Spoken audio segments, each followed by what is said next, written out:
recording now. I hadn't done that before, so welcome to our second Brown Bag lunch for the semester. Another plug for Undergraduate Research Day, which is December 4th, which is a Friday from 10 to 7, and it will 10 to 3, which will be also virtual. All right, so there's out right now an intent to submit. We haven't started collecting the abstracts or proposals yet. That will come next week, but we're trying to get a handle on how many people are planning to present. So if you think you might be presenting, even if you're not 100% sure, if you could fill out that survey that you received from Office of Academic Affairs, and then also I asked the research committee reps to share it within their department. That will just help us know, how many people that we have so that we can figure out how many breakout rooms and how to do our scheduling. That would be helpful. And if you have any questions about that, please reach out to me. All right, so I think we can get started now. So our first speaker today is Kat Griefen. Kat Griefen is an art historian, educator, curator, and private dealer. Since 2011, she's been co-director and co-owner of Acola Griefen Fine Art. From 2006 until 2011, Ms. Griefen was the director of the AIR Gallery, the first all-women's gallery in the United States. Very cool.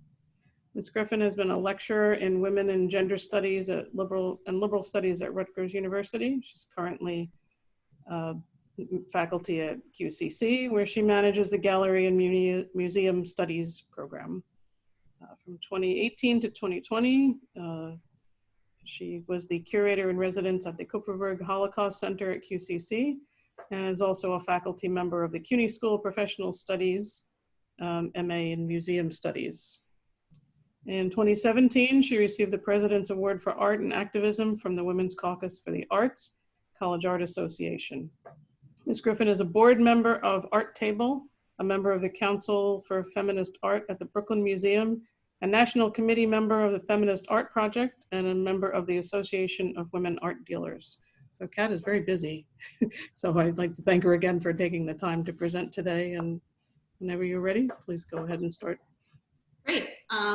Thank you so much. I'm really excited to share some of the work that myself and the Kupferberg Holocaust Center team and students and community members did. So can you hear me, Joan? Is this all good? Somebody give me a thumbs up. I can hear you fine. Great, fantastic. So the project I'll be talking about is an exhibition titled Survivance and Sovereignty on Turtle Island, Engaging with Contemporary Native American Art. It was on view at the Kupferberg Holocaust Center at QCC. And I'll be talking about the concept of shared authority in curatorial work, in curatorial collaboration. And you can see the first evidence of that in this photo that brought together myself, a number of students, the co-curator, and some of the Indigenous artists who were in the exhibition. Let's see, my slides aren't moving. 1 second. I don't know. Oh, there we go. So I also want to begin with land acknowledgement. So the Queensborough Community College and the Kupferberg Holocaust Center are situated on the traditional land of the Matinecock people in proximity to the Lenape and Shinnecock people who continue to live there today. We offer gratitude and respect to all of the Indigenous people of Turtle Island, past, present, and future. My slides are a little slow to move, so I'll just apologize for that. I don't know why, but there we go. I'll be talking more about the collaboration with students because of the context of this Brown Bag lunch, but I really wanted to be sure to thank Dr. Laura Cohen, the executive director, Marissa Berman Hollywood, associate director, who was involved in the project from the very beginning, and Victoria Fernandez, who all were really involved in the process of shared authority in the project. So what is shared authority? So it comes out of museum studies, and it's the idea, or museum work, and it's the idea of inviting non-professionals to share their stories and viewpoints. And it's a move away from kind of a top-down model of curatorial work and the idea of a singular authority. I think the key thing here is that it's not about accepting knowledge from people that are looked at as having less knowledge, but people having different kinds of knowledge. And what did this look like? It involved students being involved in all aspects of the exhibition, privileging Indigenous knowledge, seeing as the subjects of the exhibition are Indigenous people, and then privileging also in the process survivors of genocides, both Holocaust survivors and their family members, and Indigenous survivors. And what we were able to do, one of the most concrete things, is to put kind of two voices in the exhibition text. So that's the Indigenous artists themselves, their writing, and then the curatorial team voice. And that was writing that was done in collaboration with students. And you'll see some of that. From the very beginning, it was clear that while I could do the work as a faculty person, it was necessary to have a co-curator who was an Indigenous person, who was because of the subject of the material. So I was very lucky to get to work with Danielle Means, and she has a great background, both working in colleges. She did work with Marist. She's now at the Institute of American Indian Arts in Santa Fe, but also museum work. She worked at the National Museum of the American Indian. So she really got what it meant to work with students and collaborate with students, and that was something that she was interested in from the beginning. We then also added, kind of layered into the curatorial team, an exhibition advisor. It's typical protocol to go to an elder, to defer to an elder, Indigenous communities. So the elder in terms of the arts, really one of those in New York is Diane Freyer, who's an Osage Cherokee woman and founder of the oldest Native American arts organization in New York City. So she was an advisor on the project. This is the introduction to the exhibition. And I want to just note that the catalog that you have a link to in your chat, digital version, we also have print versions we can send to you if you're interested. It was designed by a QCC Museum Studies graduate, Eddie Ruiz. So a lot of the screenshots that I've used in this are part of his design for the catalog, which is fantastic. So when you look at the catalog or you enter the exhibition, this is the material, this is what you'd see in terms of text. Another way that we practice shared authority and grounded Indigenous voice in the materials is starting the exhibition with this quote, with this piece of a poem. And I'm going to read that briefly because the hearing it is different than the reading it. And that was another piece of what we were doing. So Native Americans make up less than 1% of the population of America. 0.8% of 100. Oh, mine efficient country. I do not remember the days before America. I do not remember the days when we were all here. So the docents who are giving tours of the exhibition, I'll talk to you more about who they are. And any visitors, this is the first thing that they would encounter. So the exhibition really is about this idea of survivance. How do a people exist through an attempt for them to be erased?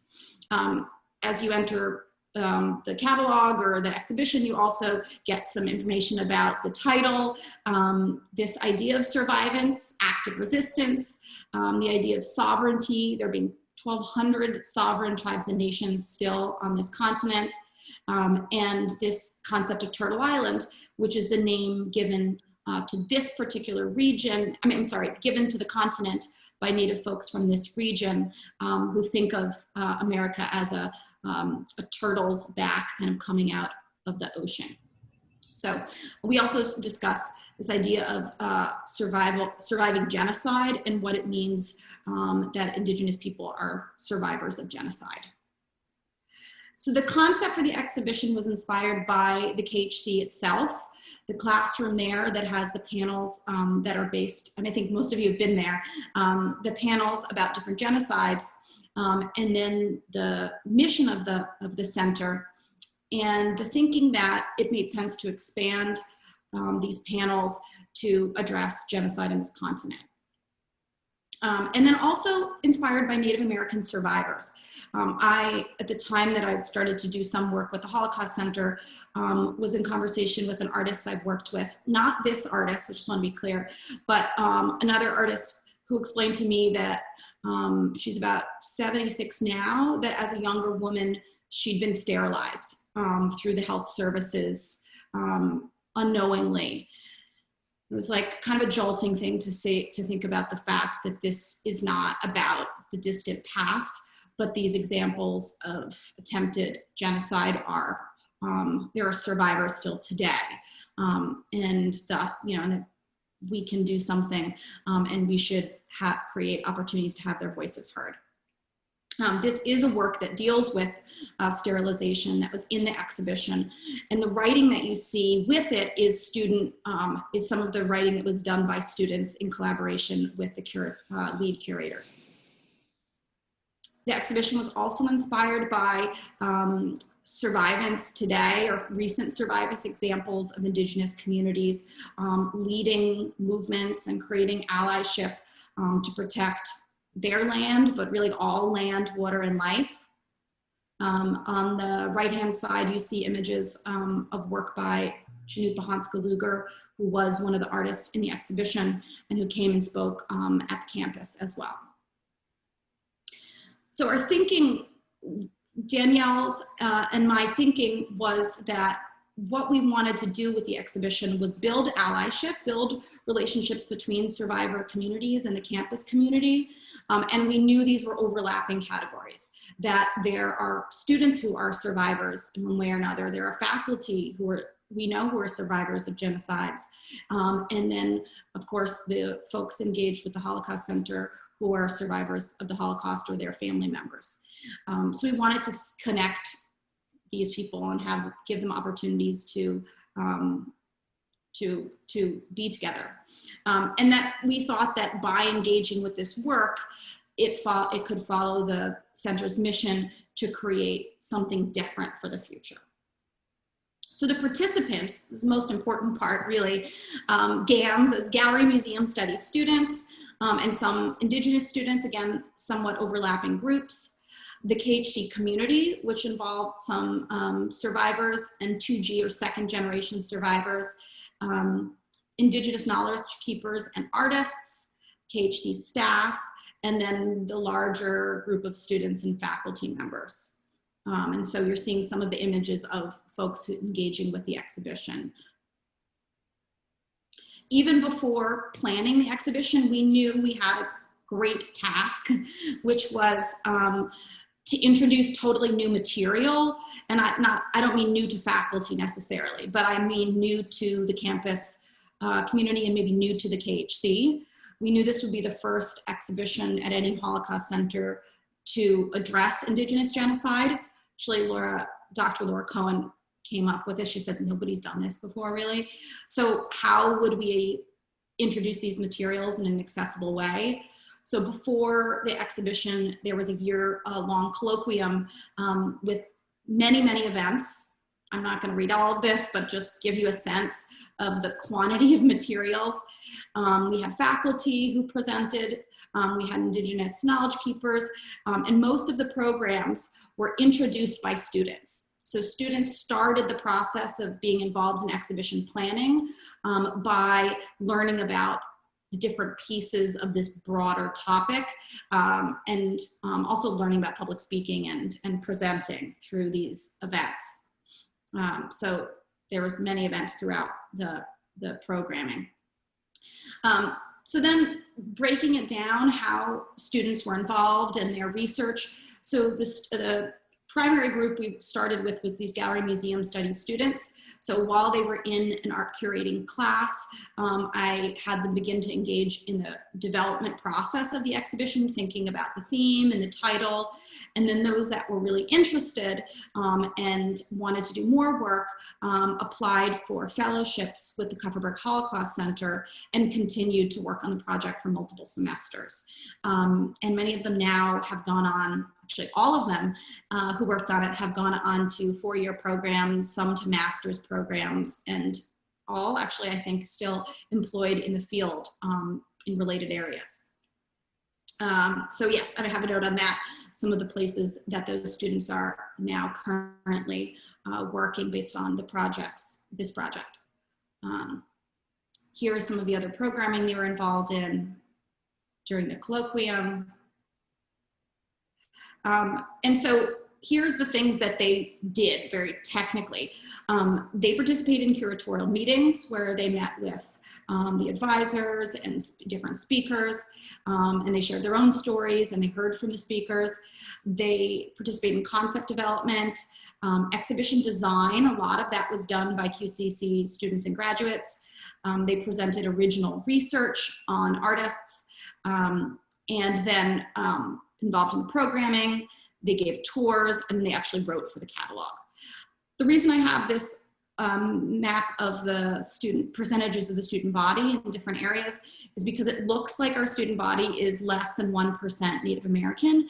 But what we thought would be the case, and definitely was the case, so a lot of the students that were in these other, I may have identified on their applications that they were in these other areas, actually in conversation said, well, I do have Indigenous heritage, or my father is so-and-so. And so this was also an opportunity for students to engage with thinking about, identity and what that means.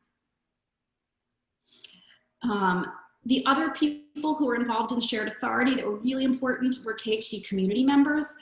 So they were some folks who were involved in being docents for prior exhibitions. They attended some of those NEH colloquium events, and those that expressed interest in the materials the year prior, we invited to form a committee. So those folks, those older folks in the community met with students and talked about what they wanted this to look like, what would ring true at the KHC, and then also in the context of the college. And then eventually those folks in the community committee became docents for the exhibition. So we had this kind of maybe scaffolded process is a way to look at it. I'm not going to talk to you directly about each of these works, but I just wanted to show you what the text looked like and some of the layout of the catalog to give you a sense of the two voices. You'd see the work itself on the wall, and then you'd see text that was written by the students involved with the curatorial team, and then text that was in the voice of the artists themselves. So unfortunately, we just don't have time. I didn't want to rush through these to talk about everything, but you get a sense. This is a work, for example, that deals with family separation and the assimilation boarding schools. That was one theme that the students identified as being very resonant with contemporary issues, and they really wanted to see, they were upset. They were like, why did nobody tell us in high school about these boarding schools? Why don't we understand this piece of American history? We want this to be part of the exhibition materials. Another work that was very powerful that students felt like was important to include, a work that deals with this idea of what happens when people are reduced to a number. And there's a lot to say about this work. So again, just in terms of time, I'm not gonna go deeply into it, but I'm happy to talk to faculty more after. But this is the curatorial team writing, and then the artists writing. And I think that this idea of my experience may be multiple or mixed, but I am not incomplete, was something that resonated with the students and resonated with a lot of folks involved in the exhibition. So engagement, once the exhibition was up, I just want to give some credit to the incredible faculty who did quite a lot to engage hundreds and hundreds of students in theater and art and design, in English, in speech, in all these areas. There was not just visits to the exhibition, but totally new course materials that were developed and utilized. And then what did engagement in the exhibition look like? Kind of overall, I want to thank Marissa for sharing these statistics. We get a sense of how many departments and visitors and so forth were involved. And you see a little bit of the participation from visitors who filled out some of the materials. So just to close, this is kind of some of what's happening now, because the word engaging in the title, we wanted this exhibition to be practice and shared authority, and then to be like shared authority is really about something that's active and something that has ideally an ongoing life in the future. So what we're seeing, which is very exciting, is that the KHC, we're talking with the KHC about doing more, something like this that involves more of the campus community in the future. The KHC has a permanent land acknowledgement up now, which is fantastic. And they're including even more Indigenous voices in their programming. There were some really interesting conversations between different groups of survivors, as we hoped. We'll be presenting materials in upcoming conferences. And as a faculty member, one of the things I really wanted to see was students to have real exhibition making and curatorial experiences that they could take and that would have some legs, and that really has been the case. Our students are employed and are at four-year and master's programs that have a lot to do with what they contributed here. So I'm very proud of them. This is Carla Medina and Angelica Pomer, who are at FIT currently, and one is employed at Museum of Art and Design and the other at the Smithsonian Native American Museum. And that's it. Okay, thank you. Thank you so much, Kat. Does anyone have any questions? No, oh yeah, we got some applause. I forgot we can do that. Just my first time doing this, so. I'm not seeing my option for that, but I'm applauding here. Oh, there it is. Okay. Okay, so does anyone have any questions for Kat at the exhibit? Yeah, Kat, I would like to know, how have you adapted to this online situation that we are all living in, and how you can use any of those resources? I had the privilege of attending the presentation in person, and I thought it was very impressive, but I don't know what have you done? Yeah, sure, absolutely. So I have taught online for 10 years. So the idea of moving, not at QCC, but moving things online was not like so daunting, and I was exceedingly grateful for that. And I will say, if there's any faculty who want to talk, commiserate, anything, like regardless of your area that you're working in, I'm really happy to be a resource. So we do, on the KHC's website with the link, I think it's one of the links that Marissa put in, there are some media materials. The KHC, as you know, is kind of long. Their temporary exhibition space is very long. It's not great for things like big sculptures. So we actually have a lot of video materials in the exhibition. So all of the video materials are accessible online. The full catalog is accessible online, and a lot of interviews with the individual artists that we were able to borrow for the show, we didn't make them, but that we, from other organizations, are also available. So you can hear from home, or you can share with your students from home a lot. So I built a unit into my arts Intro to Gallery Museum Studies course that's kind of like a virtual visit, where they read the materials, they watch the videos, they hear from me, and then they can, and then we have a unit discussion. So there's a lot, and I'm happy to help if anybody wants to build that out. I know Marissa and the Holocaust Center are also working on more materials like this. There's a lot that's already there. Thank you. Any other questions?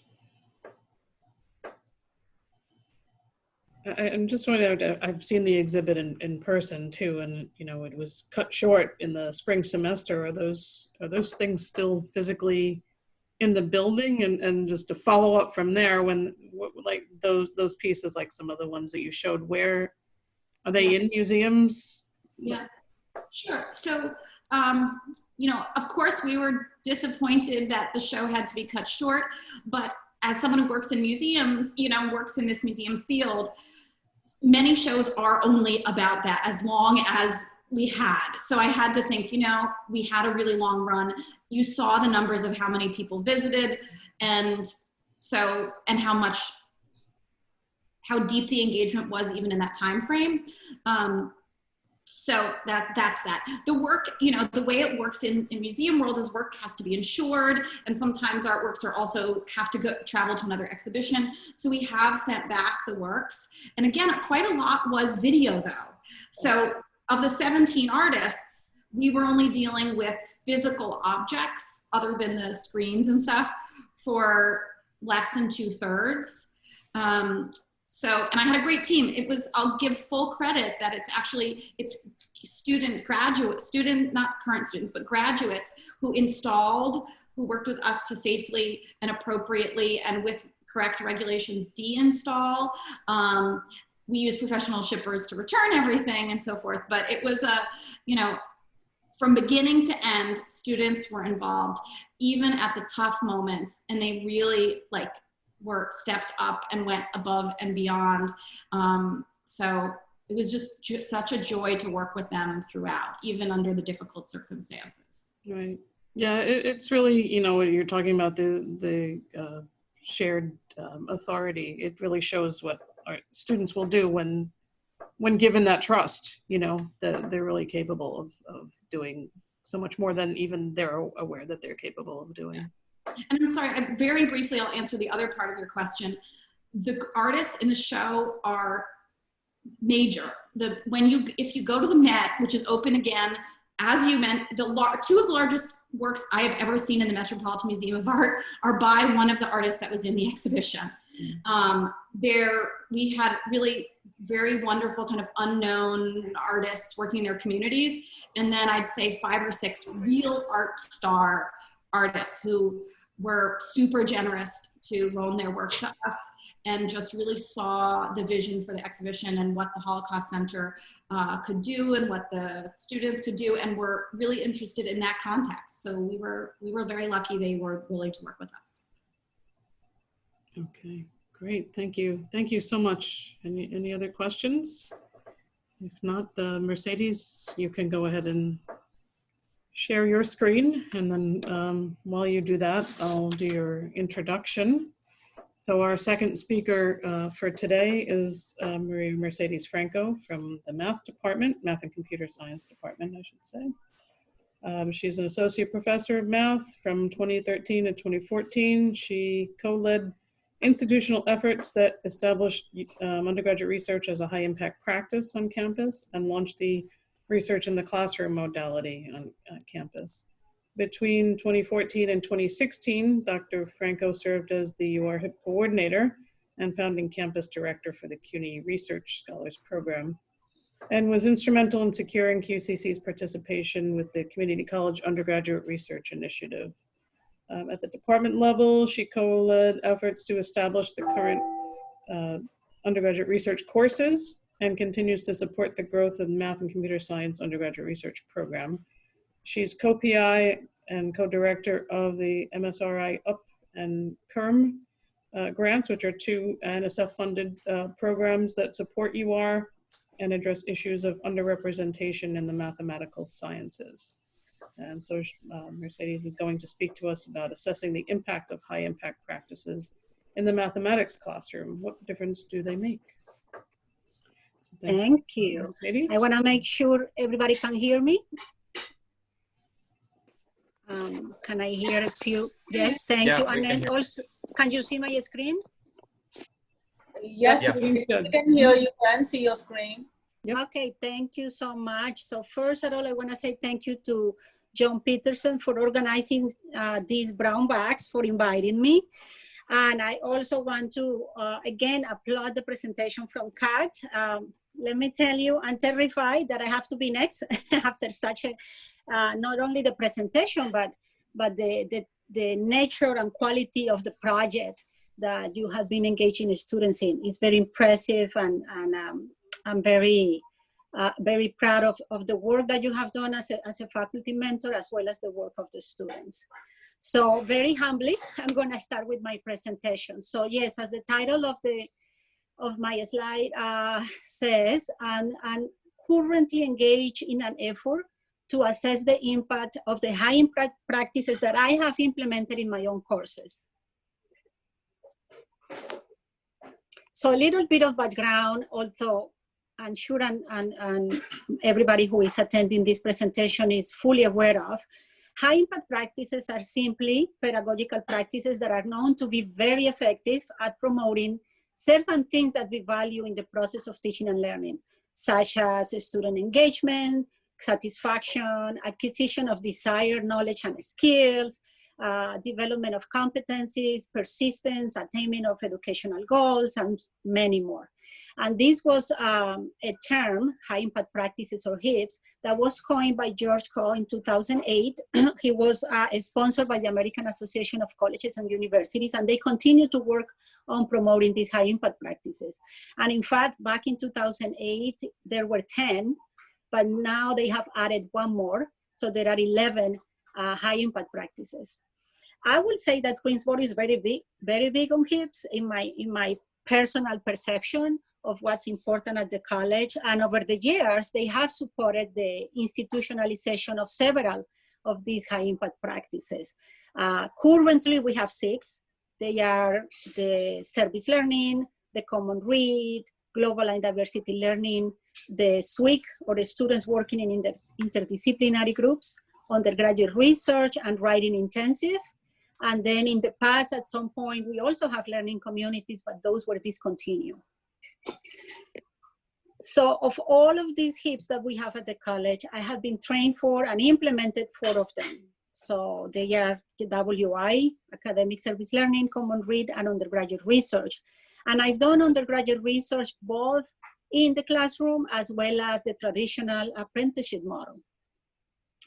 And I've done it, I have implemented these HIPs in a wide range of courses for STEM majors, for non-majors, 100-level courses, 400-level courses. And I did it very organically, so I didn't have an agenda when I started implementing HIPs other than my motivation to improve the learning experience of the students. And I did added HIPs to my repertoire as I was learning about those and as I was getting trained. So it was very organic. There was never a plan to actually study this.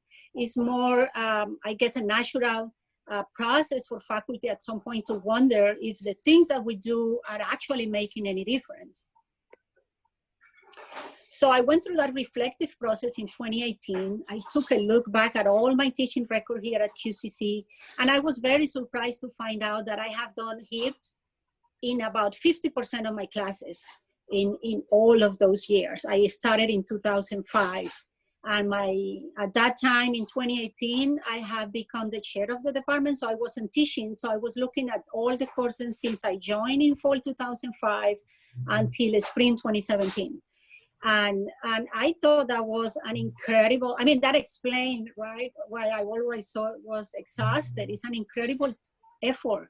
It requires a lot of time and effort from both instructors and students to go through a class where a HIP or more HIPs are being implemented. And that's part of what HIPs are by nature. They just call for more time and effort from the part of all the stakeholders. So anyway, I have this natural question of what has been the difference? Have this made an impact? And I decided to try to answer that question. So I proposed to study the impact of these high impact practices in my classes. And again, the main objective is just to know if they have made any difference, if they have had any impact on students, anything, course satisfaction, engagement, persistence, academic performance, acquisition of knowledge or skills, competencies, anything I can find now that will tell me about what have been the impact of HIPs in these courses and looking for it, right? So all of this is part of what I'm trying to sort of dig and study and analyze. So proposed activities are very simple. Looking back, doing a retrospective data review, collecting, digitizing, organizing, and analyzing that data from my classes, and just comparing what the data tells me about the experience of the students in the courses that were taught without the use of any high impact practices versus courses that were taught with one or more high impact practices. In principle, and trusting that the use of high impact practices does lead to at least similar, but hopefully better outcomes than those you will observe in a traditional course that doesn't have any of these HIPs.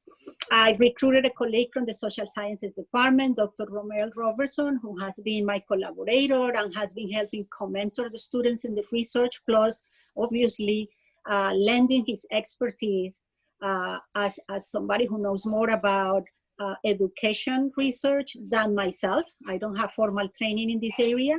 So it's been a wonderful collaboration and it's been a wonderful experience to have him on board.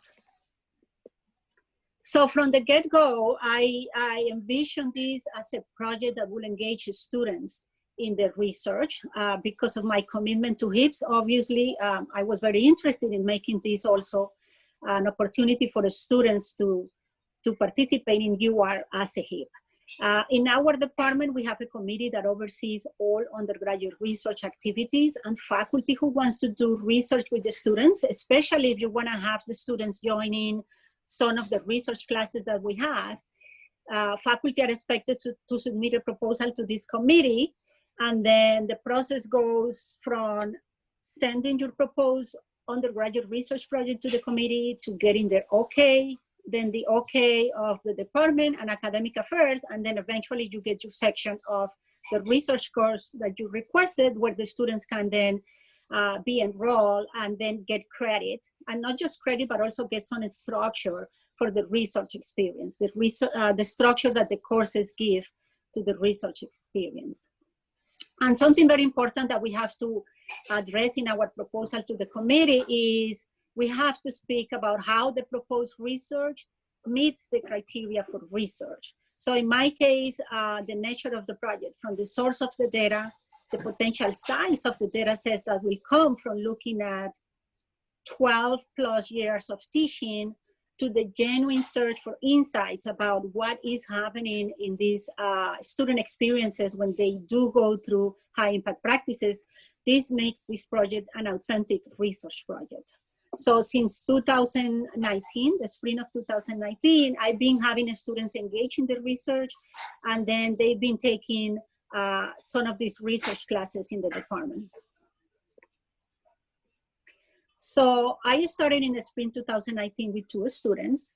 And then, of course, at the time, and whenever I do any of these high impact practices, I really lay down what are the learning objectives for my research classes, or my HIPs when I embed them into classes. So for this context of the research course, of course, I look at all the learning outcomes for the students, just because of this being a research course. So the students are going to get professional development. They are going to learn about the research process. They are going to learn about responsible conduct of research, research with human subjects. They are required, at least my students, I require that they take the library courses on research as well. And then the project-specific learning outcomes are also laid out from the beginning. So I have on my screen the student learning outcomes that I had for that first semester of research with the students on this project. And I don't want to read from the screen, but I'm just going to slow down a little bit so people can take a look at the process, right, that I have to undergo as I'm preparing to mentor the students and engage them in my research. And then the students, of course, get a copy of this, so they also know what are the expectations for the course in terms of their learning, and then as well in terms of how they will be graded. And just jumping, oh, did I put the grading? Don't tell me I skip it. That probably, does it come up later? No, I think I cut it by accident. So actually the students in my classes, I give 80% to the work that they actually do throughout the semester in the research course, completion of tasks, the quality of those, of their work, the accuracy of the work that they do. And then 20% is given based on their final either written or oral presentation. And even when I have two students working together on the same project, I always manage to give them different sources of data and different activities to complete so that the performance or the pace of one student doesn't affect the other. So both are working on the same research project, both are contributing to that research project, but they still have their independence in terms of completion of tasks and in terms of how they are assessing the course. And I'm sorry about that. I think accidentally I might have cut that slide. Okay, the next one actually shows how I have been adapting. So for example, the first slides were showing what I proposed or what I was doing that first semester. So 3 semesters later, when we have already made some progress in the research and I have a different research student, so, you know, we're just continuing the work. So for the current student that I have this fall semester, for instance, the activities then are to continue or to expand on some of the work that we have already done in previous semesters with previous students. The expectations are now that the student will present at the college spring symposium as well as UR Day, as have my previous students, by the way, in the previous semester. And we have also, oh, that's why I have 2 copies of the same slide. I'm sorry about that. And then I accidentally cut it, something that was different. And we also are adapting this semester to the virtual environment, which I must admit has not been very hard given the nature of the project. So actually the transition happened with my previous pair of students, the ones that I have for the entire academic year, 2019-2020. We have the benefit of starting the work in fall 19 and went in person until March of 2020, and then finished that spring semester and the summer research virtually. So I did have that advantage that I knew the students, I have mentored them, I have trained them in person, we have regular meetings in person, weekly meetings, and it was, I guess, relatively easy to transition to the virtual environment. The nature of the work, again, looking at data, collecting, digitizing, organizing, analyzing data is perfect for the virtual environment. I do feel a little bit more challenged now that I have a student I have never met in person, like the student that I have for this fall semester. She's new completely to the project. I didn't meet her before. And then I'm doing all the training virtually. And I do feel that it's challenging and that the pace of the work is slowed down if compared to the pace that I was able to maintain with my previous students when we were all working in person. And then other than this setup, like this is what I do as the faculty mentor in setting up the project, ensuring that this is gonna be a sound experience for the students, a complete experience for the students where they get to do work, where they get to see results, where they get to present their results. And I want to switch now to a little bit of an update of where the research is at and also where some of my students are at now. And I'm gonna switch to a different document that I have. So I think the greatest progress that we have made so far with this project, Professor Robertson and I, happened last year because we have 2 students for the entire academic year. And that's something that I actually knew. And I always told the students, you know, I hope that you will commit to this project for the full academic year, because that's when you will get to see a bigger picture or a fuller picture of what the research process is, a deeper understanding of this particular project. And in fact, yes, that happened with the students that I have in the last academic year, one of whom was funded by the CUNY Research Scholars Program on campus. And just to give an update, this is actually from the end of year presentation for the CUNY Research Scholars Symposium. So a little bit of more about the project. So in my first 12 years of teaching at Queensboro, I have taught 51 sections of courses, and 24 of those have high impact practices on it. And looking at my rosters, that encompasses about over 1,000 students that have been part of these classes. So 24 of the classes have at least one high impact practice on it, and then 28 were classes taught without a HIP. Into the study, we only counted 48 sections. We removed 3 sections because these were sections of courses where the class size was just 1 student. They were like sort of independent study classes, so they didn't count. Not that they didn't count, but of course to eliminate, right, the possibility of identifying the students in those classes, we decided to remove those. Accessing data from courses that I taught, and again, that I never thought I would be doing any research about it. That was not the plan. I was just doing my job, teaching, right? And excited about HIPs and using them in my classes.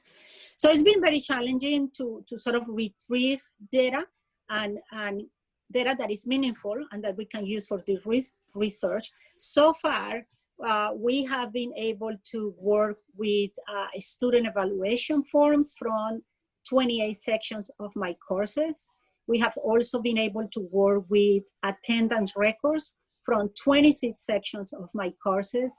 When we try to pair the data, only 18 sections have both student evaluation data and attendance records. Not that we don't have this data for the other classes, is that probably it's going to be a harder effort from my part to try to retrieve or find some of this information. For instance, for the student evaluation data, if I really cannot find more, I always have the option to check with the college because they keep records. Some of it are digitized. So for example, I have that avenue that I haven't explored yet. In addition, at some point, we're going to start looking at the academic records. So we're going to start looking at the students' grades in the course, the students' grades on the final exams. We're going to start looking at the students' GPAs and performance on the subsequent math courses, so on and so forth. So we're still in a very beginners, level in terms of the research.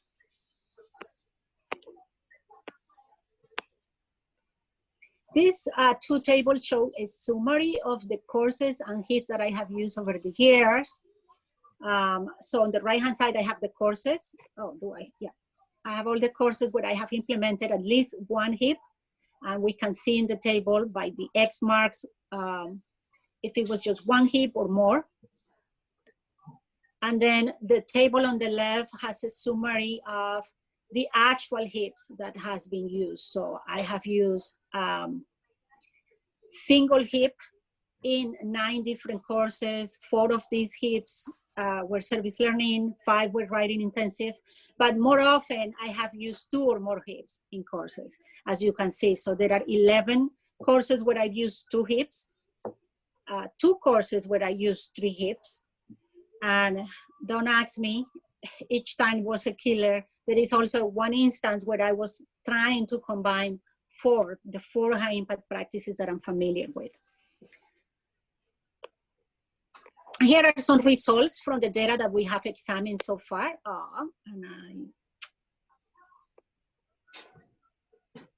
I don't know why the title of the legend of the first table is overimposed the table itself. It must be an issue with the formatting when I change from my Apple computer to this device.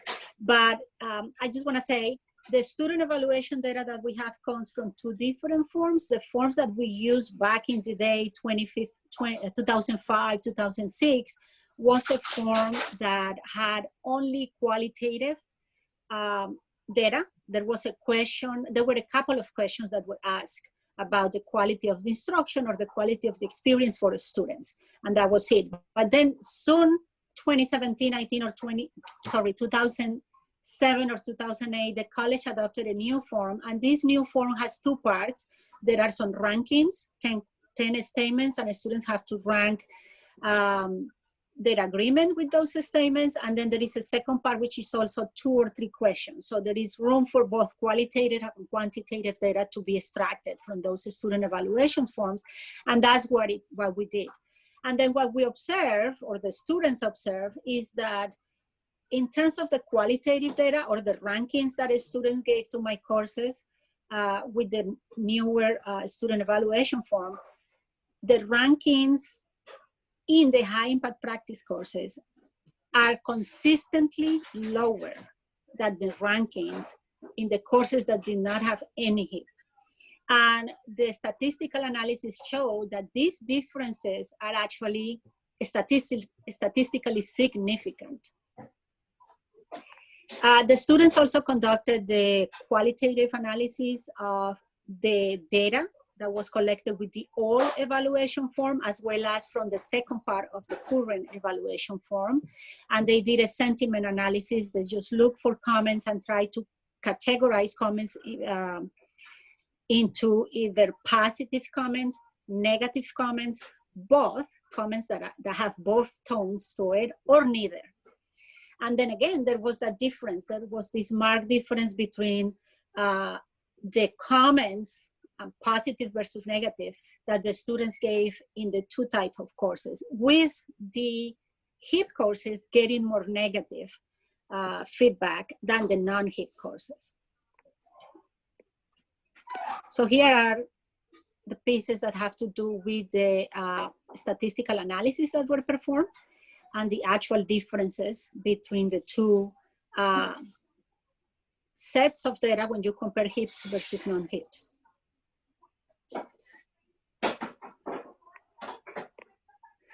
Now, when we look at the attendance records, at least we got something more positive. So clearly in terms of the student evaluation form, and it's hard to tell what is it that we're actually measuring through that.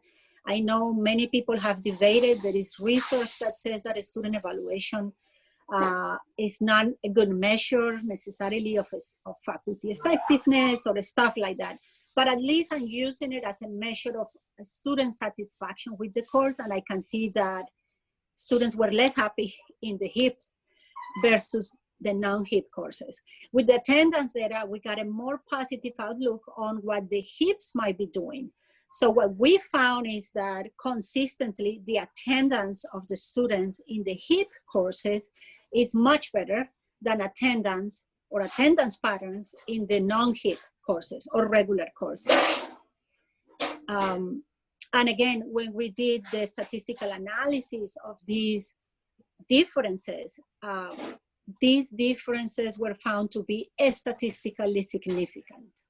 And I have the slide on the screen that summarizes these findings. There were not a statistical significance when we look at lateness, like the students were, I guess, equally late to class, but in terms of not missing classes, they were doing much better in the HIP classes consistently. So we're taking this as a possible evidence that the students are engaged or do engage at a deeper level with the learning in these courses. So even though they are not happy about it or are having issues or expressing discontent, more discontent at least with a regular course, at the same time they are more committed and they are more engaged and they are attending at higher rates. So that's where we are at now after actually 3 semesters of looking at data. There is another source of data that we haven't analyzed, which is looking at student responses to a survey that I do in my classes. And again, I don't do this in every class. So we have this very sparse data. But in this survey, I asked students about their attitudes towards math. A good thing about the survey is there is a pre and post. So the students work on this survey at the beginning of the semester, and then they do it again at the end of the semester. And the idea is we try to compare the responses and see if they had changed their attitudes toward math a little bit over the course of the semester.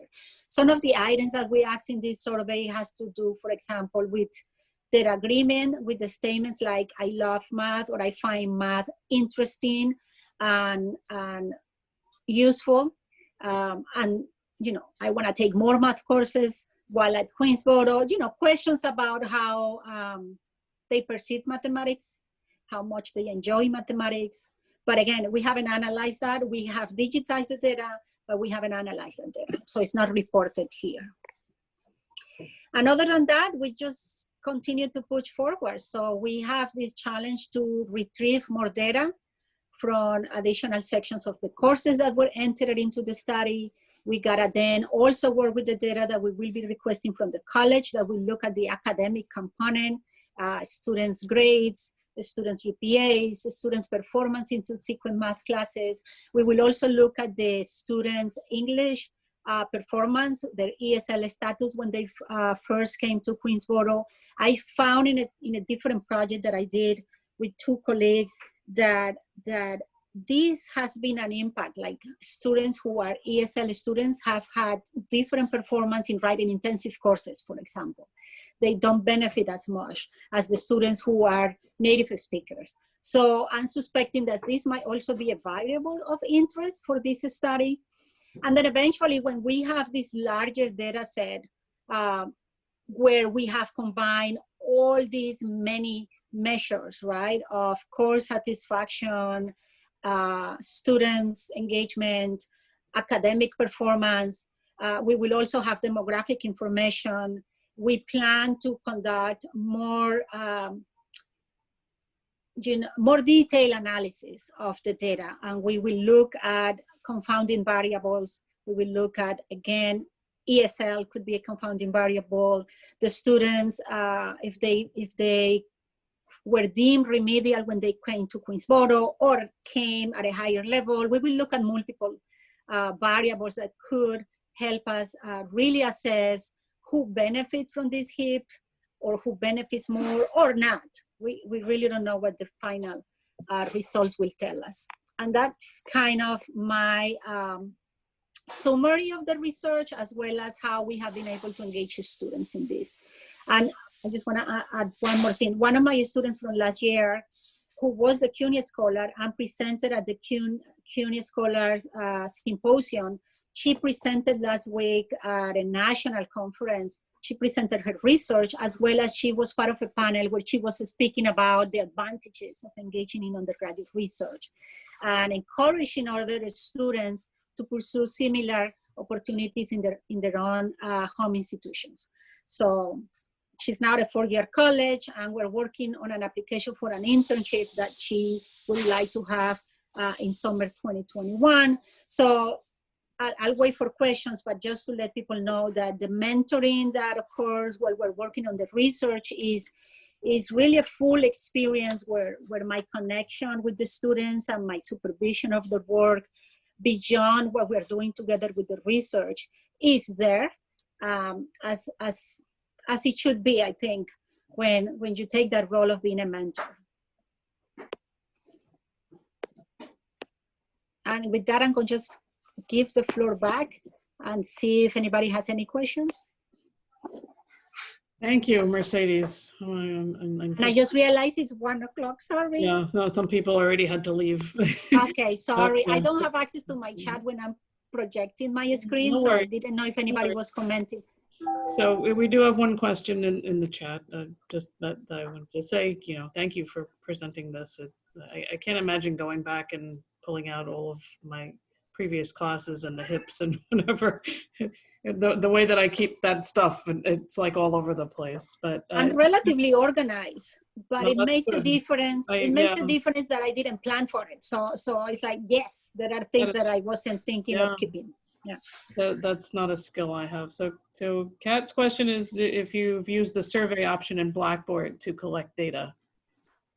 If I have used Blackboard? Yeah, there's a survey option in Blackboard. No. Again, I'm not working with the students right now. So I'm looking at what I have done in the past. So I'm not asking everything I'm using, even the surveys that I mentioned that try to give me information about the students' attitudes toward math. Back in the day, they were paper surveys. So the students that you're working with currently, are you going to include them in these data? Right now, I'm not adding more classes to the research. I have the IRB protocol for the classes from 2005 to 2017. Okay. So maybe in the future, I'll extend the IRB and I'll say, okay, let me keep adding classes. Yeah. Mm-hmm. So I have a question for you. So you had some where you've done 1, 2, 3, 4 hips. I think I've only gotten up to 3 in one semester, which was like, what am I doing? What am I doing? But some of them are kind of easy to combine. Other times it gets tricky. But I'm wondering if you've seen anything yet, or you have a sense of when there's more than one hip, does that make a difference? We try to look at that. Professor Robertson was looking at it. The problem is that the sample becomes very small. Because, for example, I have a single section where I use 4 hips, and I don't even, I don't know how I did it. And then I have maybe 1 or 2 where I did 3 hips. So the samples become really, really small. Right. And the thing is, I don't have data for all the classes either. So okay, there were 2 classes, but maybe I have data from 1. Mm-hmm. So we did try to look at it, but then we put it aside for now, just because the samples are small. That might, we go back to it when we look at the academic performance, for which we'll have grades for everybody, So that's a source of data that will be there for every section. Yeah. And any insights as to why the non-hips have higher scores in the in those rankings of no, my only guess, which is very preliminary, my only guess is a reflection of how challenging classes with hips are, so that the student, and I want to say, it's not like they went from giving me 4s to giving me 2s. Right. It was from 4 point something to 4 point something, just a few, decimals there, hundreds or tens. But the differences were significant. And that's my only guess for now, which is a reflection of the students finding the courses more challenging, and that's how they manifest that. Mm-hmm. And I know this because they obviously complained in class, there is always resistance. I have had students tell me, we don't have to do this. You just decided that we have to do this, but we don't have to do this. And I'm like, well, yes, I did chose to add this hip to the course. Right. But one of the things we want to do next is to look at the qualitative portion, because in the qualitative portion, the sentiment analysis that we did only look at positive, negative, neither or both, but we don't look at what exactly they are complaining about. Mm-hmm. I do know that a very common complaint that the students have about me and write about is that I don't, they complain about my review for exams. And they complain because my review for exams are actual reviews, but that's not what they like. They like the review sheet where they get sort of a preview of the exam. So I always have this issue with the students. That's something they always bring up in those evaluations. What else is very common? So there are things that are common that has nothing to do with the hip that may be complaining about. So I want to go back and look at their comments and try to distill which ones do connect with the nature of the hip, to get more feedback on okay, how could I have implemented the hip better, or specific challenges for them that came from having a hip, as opposed to, that's me. I always do this in every class and nobody likes it. Yeah. Okay. Any other questions for Mercedes or Kat? Another question? Yeah. Do you think that there's a factor about students knowing they're participating in the hip? Because I was just thinking about this. So I've taught a lot of the WI courses, but the work we did that I presented about is not listed. And like, the students don't know it's anything, but clearly it's writing intensive, like the work is writing intensive, and it is also, service learning. So do you have any thoughts about if you were to, this is just, you know, if you were to be engaging in something like this as a faculty person, but you're not engaging the students with an understanding of it, do you think it makes a difference for them to know, like, You don't know what they're doing? Right. So the WI courses have the designation, right? So students know they are signing up for it. The other HIPs do not have the designation. And my understanding is that we should always be upfront with the students and tell them, you know, we have a HIP and these are some of the demands of in my section of the course, actually, regardless of what I do, but I actually do it within my HIPs. So on day one, I make sure that the students know we have a service learning component. You're going to be required to meet with the students from a local high school. They know the nature of the project. They know how this is going to be embedded into the course. This project is going to replace a traditional exam. I'm going to use some of the lab hours to support you as you work in those projects. And also because there must be a reflection piece. So at least in my implementation of HIPs, it's always been transparent. The students know it from day one. And then, yes, we have also the reflection activities where they, you know, look back at what they did, what they learned from the HIP, how they compare the HIP experience, or at least the learning experience through a HIP from learning in a more traditional setting. So I never tried not to be explicit or about it, so I can tell. And again, because of the way I understand we have to disclose these things, I will continue to do it. It's like I will always bring this up. It's on my syllabus, and I make sure we read them together in class. That's a very good point. I will guess that, yes, that if they don't know they are doing anything special, they will just, okay, that's what I got. Yeah, but. Yeah, I guess I just ask because I think there's a lot of faculty who seem to use the tools, but like aren't always identifying that they're using the tools. So I don't know what that means, but yeah.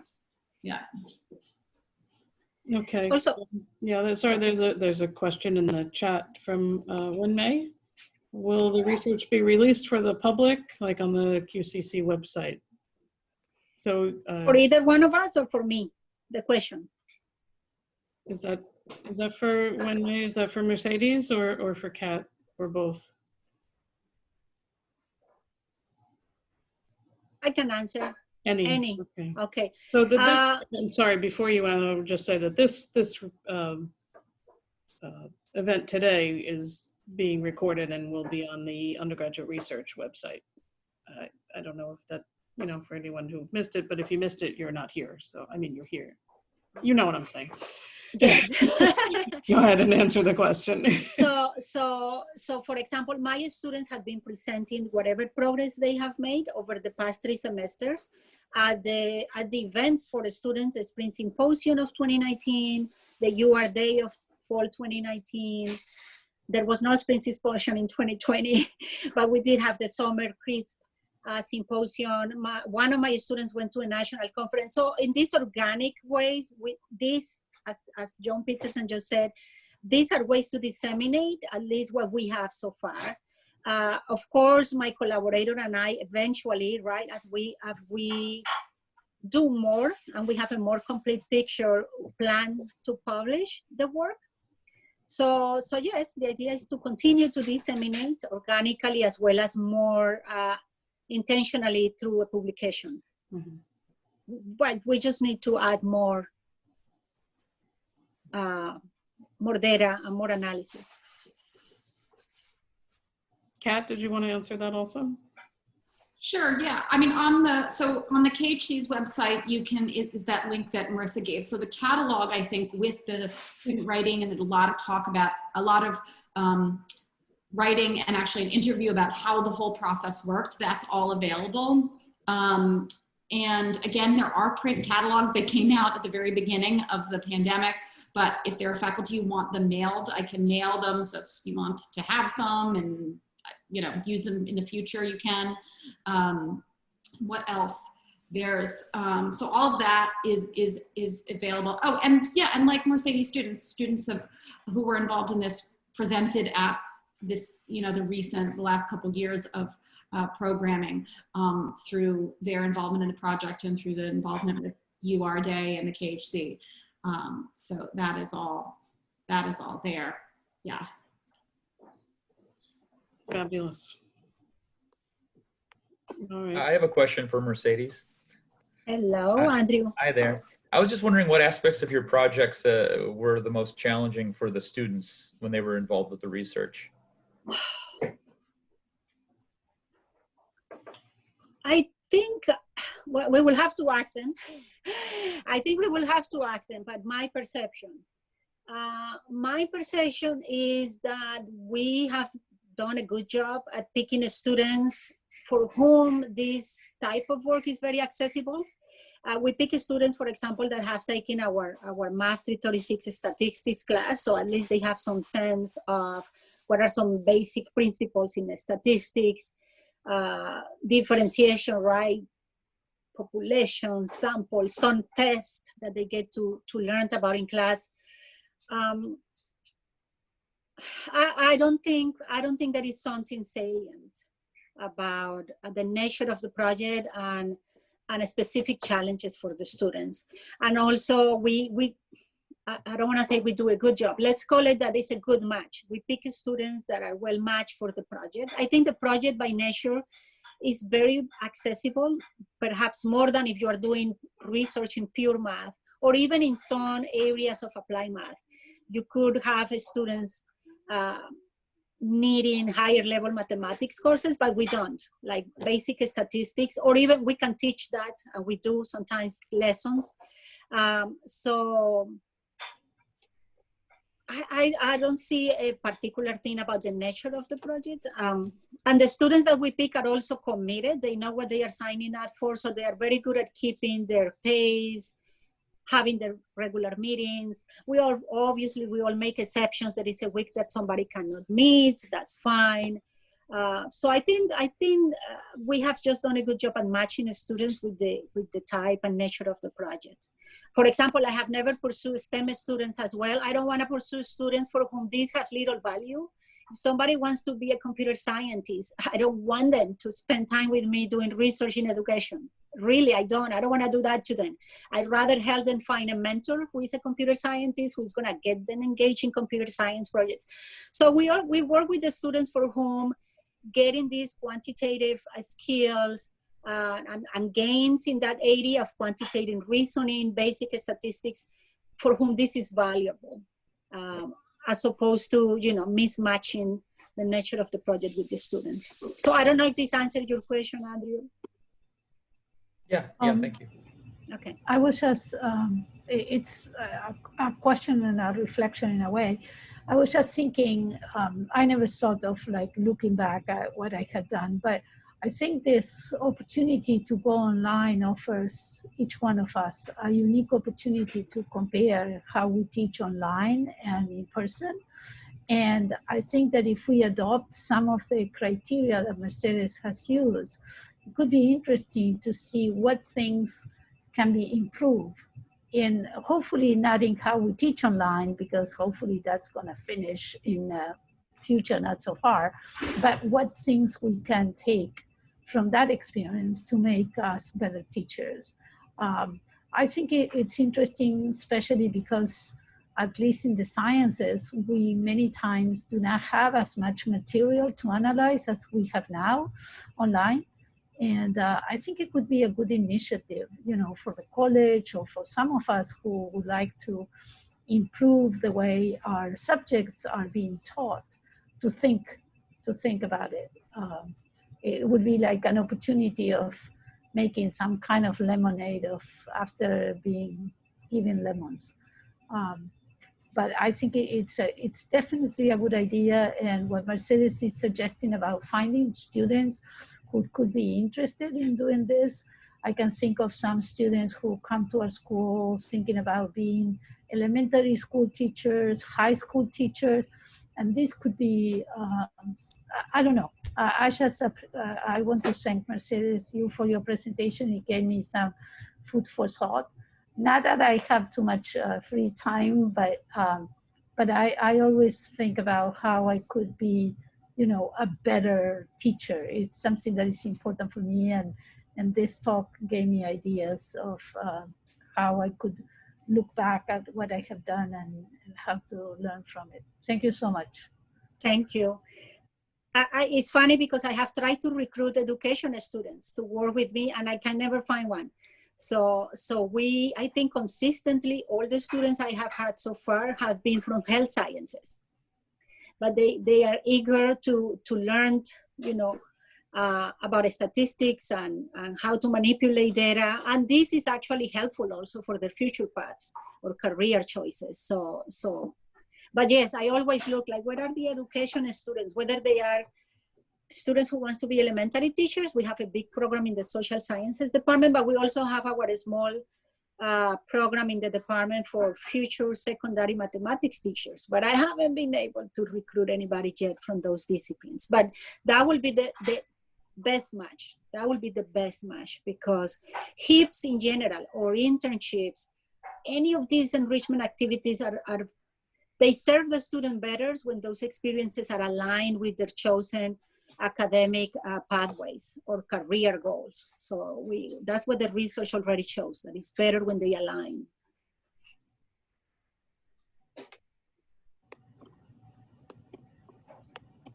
Okay. Any other questions for either of our speakers? I enjoyed listening to both of you immensely. Thank you so much. You've gotten, as Monica just mentioned, you know, it's a way of looking at, you know, I was getting nervous looking at your results. Like, wait, we're doing all this extra work to do UR in the classroom and all of this, and and we're getting worse, getting, you know, it's not a positive review. Yeah, I didn't know it. I didn't know it either until I look at it seriously. Dig deeper. Hopefully, we'll find out what's by. While you were talking, I was thinking, well, maybe they feel like they have to work harder, you know, or something. Sometimes students complaining is a good sign.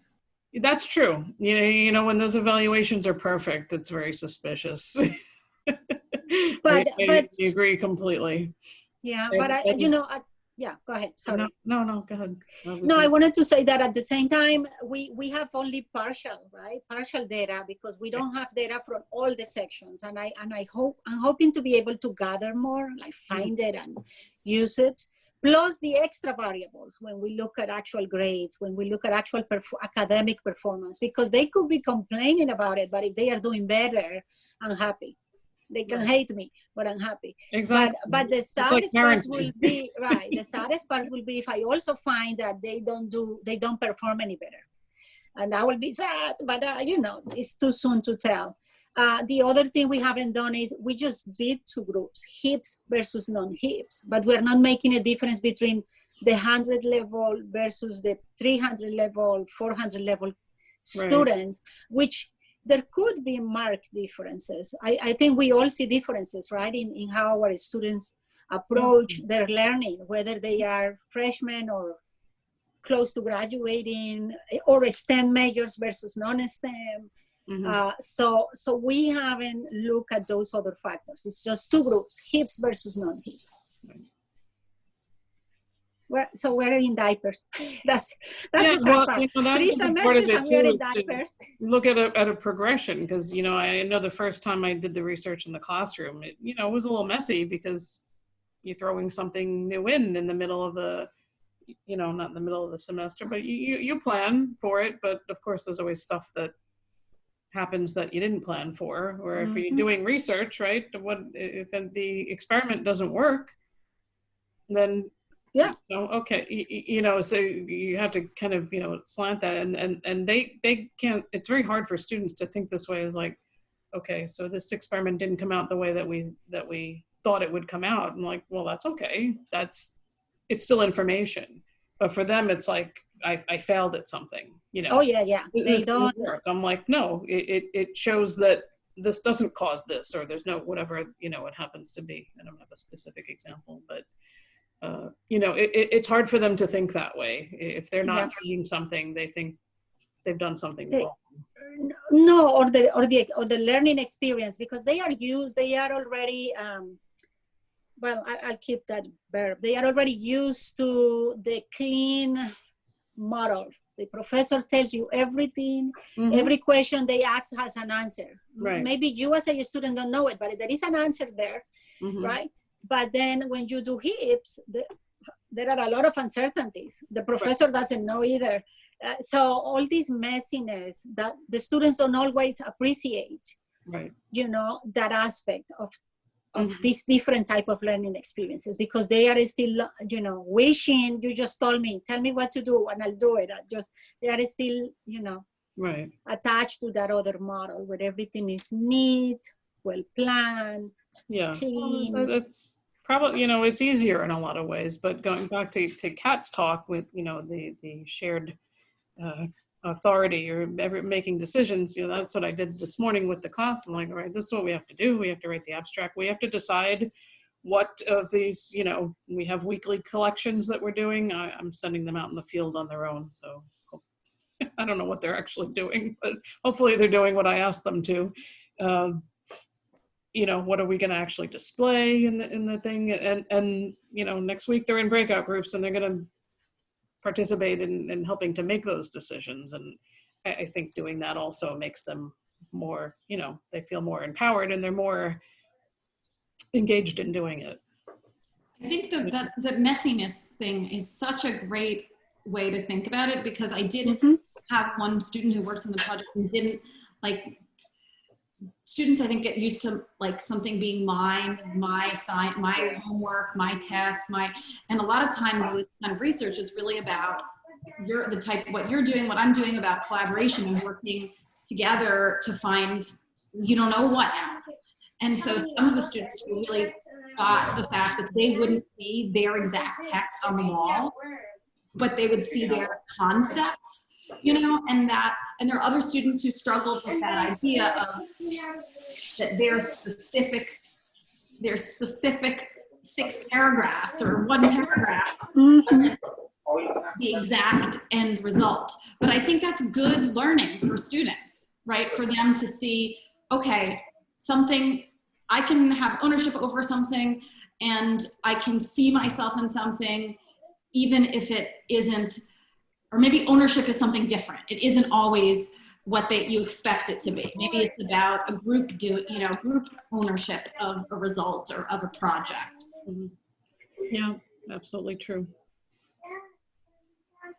I hear little people. Or are they mine? I don't know. my son is talking to my husband in the background. I don't have any little people anymore. They're all big. I have one talking to my husband, but this helps to keep the noise away. That's fine. I like the little people. All right, I think we're all set to wrap up, but thanks again to both of you and attendees. If there's no other questions, I think we're going to sign off for today. But as I mentioned, if anybody told you I missed this and I really wanted to hear it, it will be on the undergraduate research website.